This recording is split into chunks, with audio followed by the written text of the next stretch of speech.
নমস্কার, আমি সোমা। আমার নতুন আরও একটা ব্লগে আপনাদের সবাইকে স্বাগতম। আশা করছি আপনারা সবাই সুস্থ ও সুন্দর আছেন।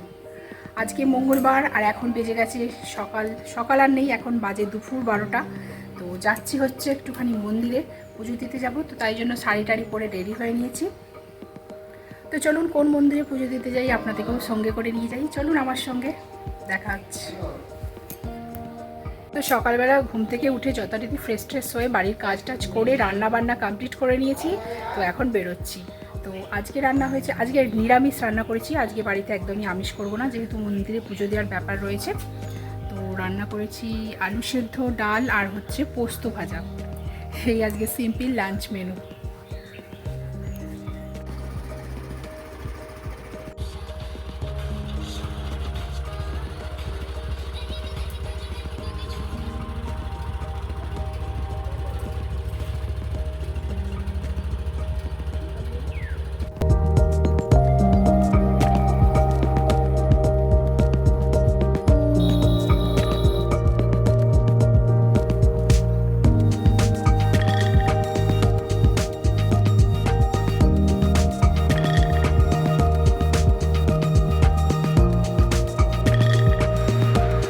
তো একটা মিষ্টির দোকানে চলে এলাম, যেহেতু ঠাকুরের পুজো দিতে যাচ্ছি, ঠাকুরের পুজোর জন্য কিছু মিষ্টি কিনে নেবো এখান থেকে।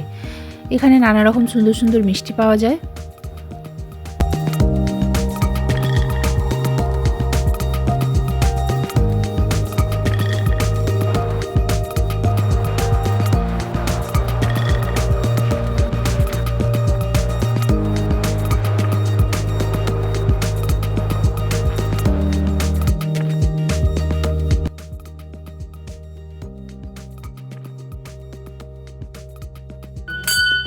खट्यं स्तुलोतुनु गजेन्द्रवदनगलम्बोदरं सुन्दरं प्रसन्दनमदगन्धमलुबुधमधुवल्लोलगण्डोसलं दन्तघातविदारिदारिरुधिरैः सिन्धुसमाकरं वन्दे शैलसुतासुतमगणपतिं सिद्धिप्रदकामुदं गङ्गनिशाय नमः। पद्मं नमः गङ्गनिशाय नमः। एतत् फलमूलमिष्टान्ननैवेद्यं नमः गङ्गनिशाय नमः। तत्त्वज्जलितधूपसिखाय ओम नमः गङ्गनिशाय नमः। दातुरज्जलितदीपशिखाय ओम नमः गङ्गनिशाय नमः। ओम नमः एकदन्तमहाकाय लम्बोदर गजानन विघ्नहरन्ति हे रम्मो चरणं मुजरि नमः नमः गङ्गनिशाय नमः। इति छायासहित श्रीसूर्याय नमो। एतत्तद्नमोऽस्मि नमो नारायणाय श्रीविष्णवे नमः।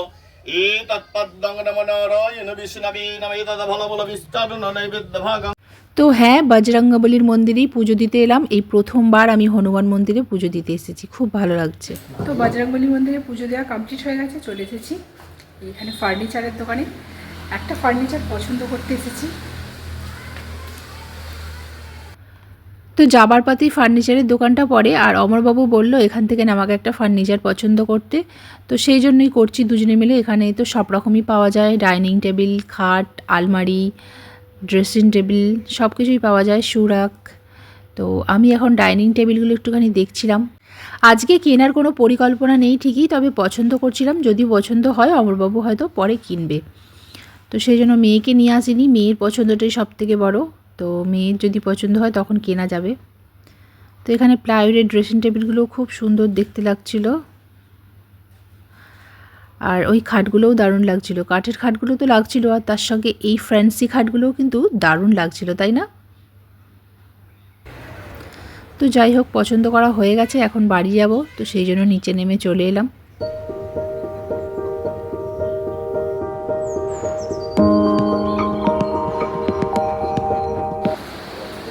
তো বাড়িতে চলে এসেছি, এখনও ফ্রেশ ট্রেশ হয়নি। ড্রেস চেঞ্জ করব, ফ্রেশ হব, তারপরে লাঞ্চ করব। তো সকাল থেকে কিছু খাইনি, প্রচণ্ড খিদে পেয়ে গেছে। খেয়েছিলাম অবশ্য, একটা শশা খেয়েছিলাম, আর খেয়েছিলাম লস্যি একটুখানি। তো সেই খেয়েই পুজোটা দিয়েছিলাম। যাই হোক, এখন লাঞ্চ করব, তারপরে আসছি আপনাদের সামনে।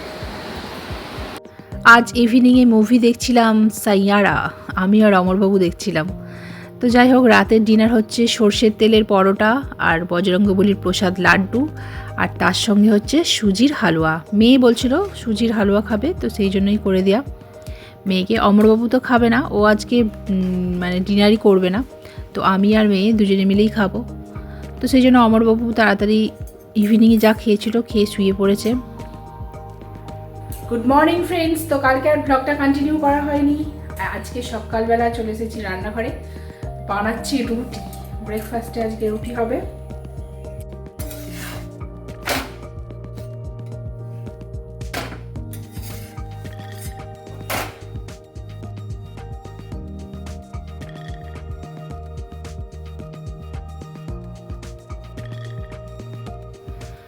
পুরনো বাড়ির দিকে চলে এলাম। দেখুন পুরনো বাড়িটা ভেঙে পুরো গুঁড়োগুড়ি হয়ে গেছে। তো মোটামুটি সব পরিষ্কার করা হচ্ছে। এই দুটো তক্তা চাপা পড়ে গেছিলো, এইটাতে মা শুতো, মানে শাশুড়ি মা শুতো, আর ওই তক্তাটাতে শ্বশুরমশাই শুতো। দুটো তক্তাই চাপা পড়ে গেছিলো। তো বাড়িটা সব চলছে পরিষ্কার পরিচ্ছন্ন করা। আর আমার এখন লাঞ্চে রান্না হচ্ছে চিকেন কষা, আর ওদিকে হয়ে গেছে ভাত, আর করেছিলাম সব রকম সবজি দিয়ে লাউ শাকের চচ্চড়ি, আর এখানে কিছু স্যালাড কেটে রেখেছিলাম। তো এখন বাজে রাত্রি 11টা। তো একটু আগে, মানে তখন 10টা বাজবে, তখন রেডি হয়ে নিয়েছিলাম, হয়ে লাইভে বসেছিলাম একটুখানি ইউটিউব থেকে। তো ইউটিউবে লাইভ করার পরে দুটো রিলস বানালাম। তো এবার চেঞ্জ করব শাড়িটা, তো চেঞ্জ করে খাওয়া দাওয়া করবো। তো আজকে ডিনারে বানিয়েছিলাম রুটি আর পটল আলুর তরকারি। তো আজকে তো রুটি একদম কেউ খাবে নাই বলছে, অমরবাবু তো ঘুমিয়ে পড়েছে। তো অমরবাবু বোধহয় উঠে খাবে, আর রিমবাবু বলছে খাবে না। সন্ধ্যেবেলা চিকেন রোল এনেছিল, তো আমিও খেয়েছি, রিমও খেয়েছে। তো আমারও অতটা খিদে নেই, জানি না রাত্রে খাবো কি না। রাত্রি তো হয়ে গেল 11টা, এরপরও খেতে ইচ্ছা করছে না। তো খেতে ইচ্ছা না করলে আমিও খাবো না ভাবছি, মেয়েও খাবে না, অমরবাবু শুধু খাবে। তো যাই হোক, ভিডিওটা আর বাড়ালাম না, এখানেই শেষ করছি। সবাই ভালো থাকবেন, সুস্থ সুন্দর থাকবেন। আর ভিডিওটা ভালো লাগলে অবশ্যই লাইক শেয়ার কমেন্ট করে চ্যানেলটাকে সাবস্ক্রাইব বা ফলো করে দেবেন। আজকের মতো টাটা, গুড নাইট।